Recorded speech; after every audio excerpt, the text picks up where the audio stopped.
Okay, so the first serious moment that we're getting into here took place at a football/soccer finals match where the YouTube streamer ishowspeed was there live. Tensions got high as Speed's way of showing support to his club managed to annoy a fan of the opposing teams, to the point where things got physical and Speed's bodyguard had to step in. Bro, what the f? Yo.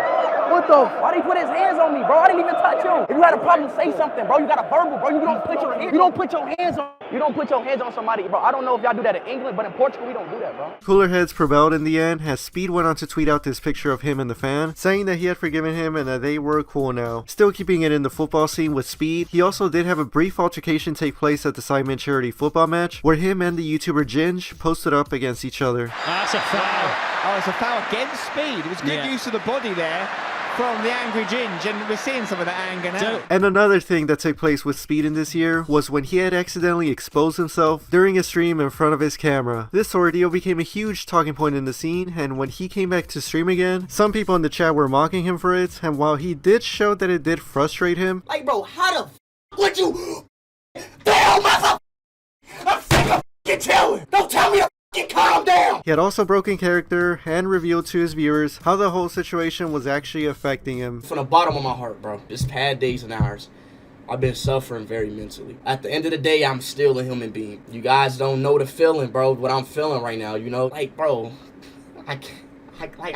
I don't know what to do anymore, bro. And the last thing that we'll go over with Speed here had to actually do with one of his good friends, Kai Cenat, when the two of them linked up to make a song together. Kai pulled up to the house and their energetic personalities caused this tense moment to occur. Yo! Alright, bro. Hey. Yeah, bro, back up. Hey. What? Oh! You ready to record a song? Bro, who? What happened, bro? Make this song, bro. What happened, bro? Let's make this song. What happened, bro? He's mad because I flung him. And you know, while we're on the topic of Kai Cenat, we also did have a situation take place between two members of his AMP group, that being Agent and Phantom. And this, believe it or not, had to do with the running gag of the Phantom text. Phantom had taken Agent's fridge from his room and put it in his, and when Agent went to go get it back, he did retrieve his own fridge, but then also went back to go get Phantom's as well, to which Phantom did not appreciate. This ain't going nowhere. You gotta take that, my boy. Nah, I ain't going You gotta nowhere. take that, my boy. This the agent tap that right. Nope. We getting this one. Excuse me, bro. I'm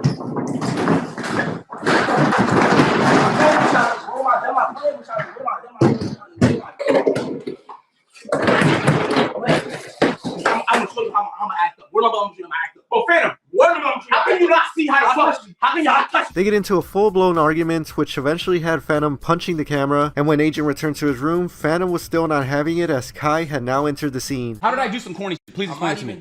You want me to, I'll mute it if you want me to. My dead man's pull up. We're going to go outside. Okay, chat, give me a sec. I'll be right outside. Bro, sit down, man. Come through. No, we gonna talk, bro. Stop playing. God. Excuse me, my brother. Excuse me, my brother. Excuse me, my brother. Do not touch my fridge, bro. I've never seen a more unreasonable individual. Go get your fridge, gang. Go get your fridge, corny ass. I'll grab it later, yeah. Luckily, no long-term animosity came out of this, and the two are still cool with each other now, continuing to make content for AMP.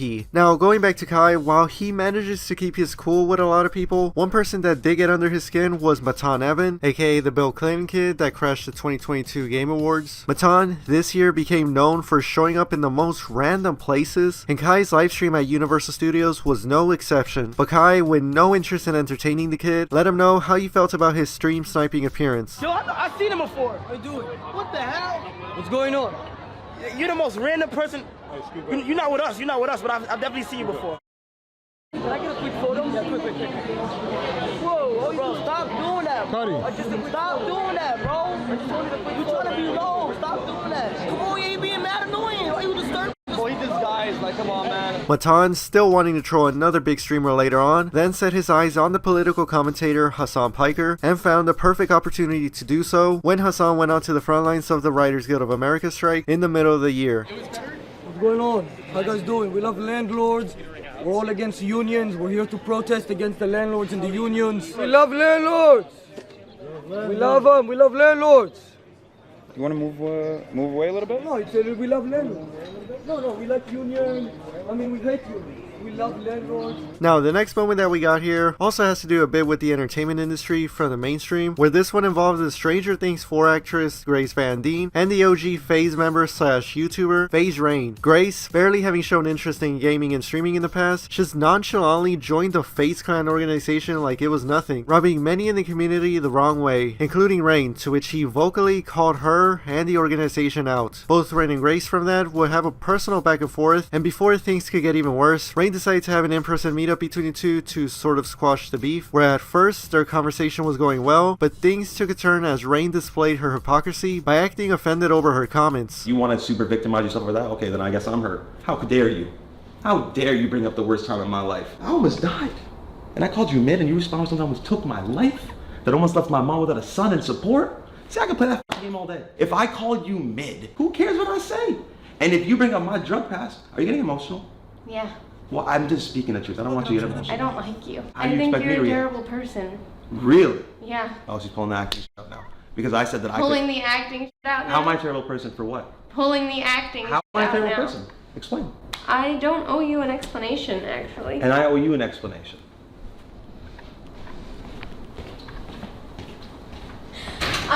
Macho, tell Vera that I'm not doing this video, and if they release anything, that I'm leaving, please. While it's not been entirely clear if Grace had officially left FaZe, she did remove their name out of her bio, but Rain has gone on to claim that she is still in the organization due to industry connections and circumstances. But now, moving on from that side of the entertainment business, we're now going to go on to a bit of the fighting game, where first we saw the second Creator Clash event take place, where in the main event, iDubbbz took the second boxing loss of his career, but became emotional with the support that everyone has shown on that night. What would you like to say to all your fans and supporters? I don't know. This is hard. I know I'm not everyone's cup of tea, but I really do appreciate the support. About 6 months after that, another crossover boxing event took place that saw the undefeated KSI take on the professional boxer Tommy Fury on the Prime card. And in this one, after a good showing from KSI to the surprise of many people, the judges announced Tommy Fury as the winner, and this set off KSI in not just the post-fight interaction. I was throwing the shots, and I was the one put working. You weren't landing! You weren't landing! You weren't landing! Look at your face! Look at your eyes! Look at you! But also in the solo interview that he had later on. Because he said he was going to knock out. Control it, KSI, come on. You will get the rematch and you'll win the rematch. Do you want that rematch? I hate losing, man. From KSI there, we now go on to his business partner in Prime, Logan Paul, also having an emotional moment take place. But this one occurred on his podcast at the beginning of the year, where when he was in the midst of receiving backlash for the CryptoZoo and George Janko face situations, he had received a note from a stranger that comforted him, and Logan broke down a bit while talking about it. I told him that it was just insane how the reciprocation of energy that had taken place with me at a point in his life, You being there for him and him being there for you. yeah, at one point I was a light for him, and then when I needed it, he was a light for me. I couldn't be more grateful. It's just crazy. I saw it unfold in real time, man. No one's ever written me a note that nice. Logan also later in the year went to a UFC event where he was actually seated next to the YouTuber Gideon. Gideon at that time was live streaming himself at the location, and when Logan came down and sat next to him, everything was all good for a while, but as time went on, Logan started becoming more and more uncomfortable being on the live stream, and had then asked Gideon if it was okay if they could move and or switch seats. Would you two want to switch seats with us? Just because we don't feel like being live streamed all right. Or you move down this way. I'm going to just stay here. I'll just switch. I'll just switch with Chris. No. I'm going to just stay here. It's cool. You know what I'm saying? I'm chilling. You promise? Promise, bro? I'm chilling. Promise? Don't be mad. Don't be mad. I just don't feel like being on camera all night. I'm not mad. You know? I'm chilling. I'm chilling, chat.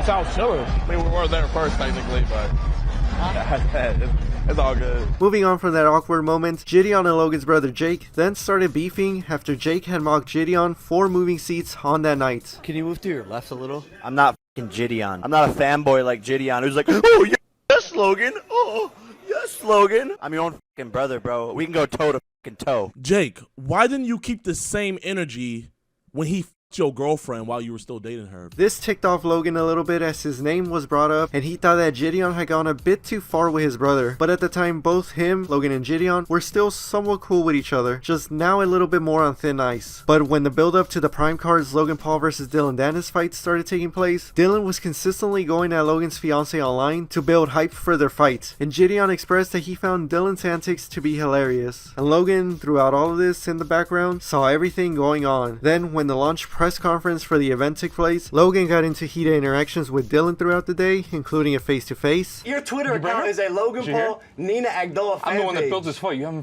said Why do you guys do Yeah, that? Look at me now. And the launch press conference itself. Bro, you've resorted to attacking a woman as your fight tactic? No wonder you're friends with Conor McGregor. Where's Coach McGregor, and why won't he take my bet? He'll be here and he'll smack Why won't he take my $1 million bet? Why won't you pay back to people from Crypto Zoo? I'm working on it, Dylan. Throughout this whole press conference, Gideon was actually there live streaming the whole thing, and when it was all said and done, Gideon went backstage and encountered himself with the now aggravated Logan Paul and made a reference that sent Logan off on him. Logan, can we switch seats real quick? How am I two-faced? How am I two-faced, Logan? I wasn't the one laughing when Jake was making fun of me. I make one comment to ask you corny to switch seats so I can enjoy my day. That has nothing to do with it. It's what you did with Jake. That's all it has to do. It's what you did with Jake. My brother. I defended my brother. But why won't you defend him with KSI? Bro, he's my business partner. Okay, obviously, okay. Hey, I see where your loyalty lies. You mad two-faced. No, I'm not two-faced. I'm real when it needs to be real, and you don't deserve to be real too. Yeah, right, bro. You don't deserve to be real too. Ever, bro. Hey, you got another fight. You got a whole nother fight to worry about. Yeah, and you I was keeping the jokes. I was keeping the jokes. You're the one who called me. Yo, please leave. Hey. Please. Say less. Please. Hey, say less, Logan. Hey, good luck with your fight, Logan. He's talking about Jake. This man went on a fucking rampage disparaging Jake, and I stood up for him, and that's what he got mad about. When I texted him, I was like, bro, you went too far with Jake. That's when he really switched up. A bit more drama regarding the two still occurred after the fact, with statements coming out from each of them, but when Gideon made a video for his audience stating that he was going to be retiring from his usual content and be turning over his life to Christ completely, one can assume that the beef between the two has now been squashed, as Logan wished the best for him on a Reason podcast episode. I think the world could use a little guidance and positive, like religion in their life. So if he can figure it out, it'd be phenomenal. Good for Gideon, bro. God bless him. God bless him for making that pivot. I can't imagine it's easy. Like what a crazy shift. And that'll be the end of part 1 of this year's YouTuber Serious Moments. Part 2 will be coming out soon, but in the meantime, I hope that you all enjoyed this video, and I will see you in another one.